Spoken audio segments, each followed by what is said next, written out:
Hello everybody and welcome to Kindwyn's Coastal Reads, and today I'm going to be reading for you a story from the Grimm's Complete Fairy Tales, and the story I'm reading today is called The Old Woman in the Wood. Okay, here it goes. Old Woman in the Wood. A poor servant girl was once traveling with a family with which she was in service through a great forest, and when they were in the middle of it, robbers came out of the thicket and murdered all they found. All perished together except the girl, who had jumped out of the carriage in a fright and hidden herself behind a tree. When the robbers had gone away with their booty, she came out and beheld the great disaster.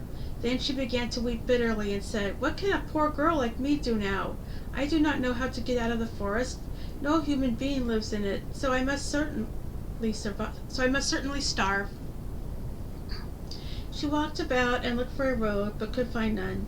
When it was evening, she seated herself under a tree, gave herself into God's keeping, and resolved to sit waiting there and not go away, no matter what might happen. When, however, she had sat there for a while, a white dove came flying to her with a little golden key in its mouth. It put the little key in her hand and said, "Do you see that great tree? Therein is a little lock. It opens with the tiny key, and there you will find food enough and suffer no more hunger." Then she went to the tree and opened it and found milk in a little dish and white bread to break into it, so that she could eat her fill. When she was satisfied, she said, "It is now the time when the hens at home go to roost. I am so tired I could go to bed too." Then the dove flew to her again and brought another golden key in its bill and said, "Open that tree there and you will find a bed." So she opened it and found a beautiful white bed, and she prayed God to protect her during the night and lay down and slept.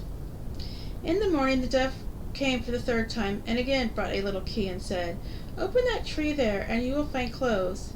And when she opened it, she found garments beset with gold and with jewels, more splendid than those of any king's daughter.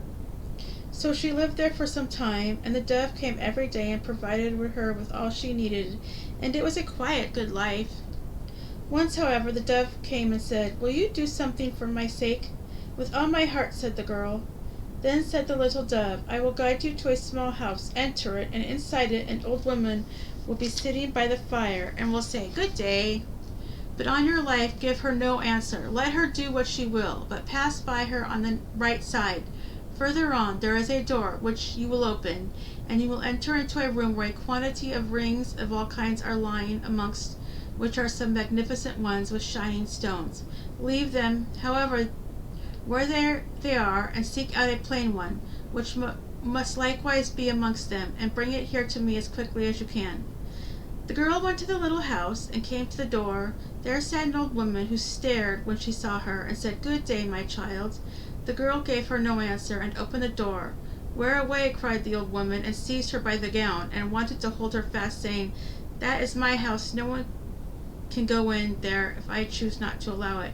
But the girl was silent, got away from her, and went straight into the room.